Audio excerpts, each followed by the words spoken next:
ఈరోజు తెలంగాణలో మన ఒక పోరాటము జాతి వ్యతిరేకమైనటువంటి శక్తుల వ్యతిరేకంగా పోరాటం.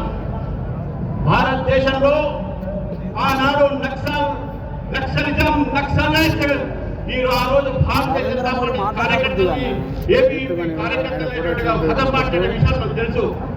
కానీ ఈరోజు భారతదేశం మొత్తం కూడా నక్సలైట్స్ ముక్త భారత్, లెఫ్ట్ వింగ్ ఏదైతే ముక్త భారత్ గా ఈరోజు ఉందో దానికి ఘనత ఈరోజు నరేంద్ర మోదీ గారిని.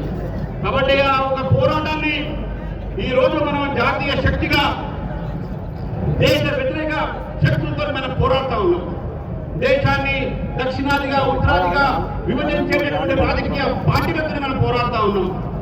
కుటుంబ పరిపాలనతో ఈ రాష్ట్ర పెద్దలు చెప్పారు కాబట్టి ఆ విషయంలో నేను పోకుండా మనందరం కూడా నరేంద్ర మోదీ గారి యొక్క సంభాషణని వినాలని, వారి యొక్క సందేశాన్ని మనం వినాలని, తెలంగాణ ప్రజలు వినాలని చెప్పి ఎదురు చూస్తున్నాం. కాబట్టి వారికి మరొకసారి నా తరఫున, భారతీయ జనతా పార్టీ తరఫున, తెలంగాణ కార్యకర్తల తరఫున, తెలంగాణ ప్రజల తరఫున వారికి స్వాగతం పలుకుతాను.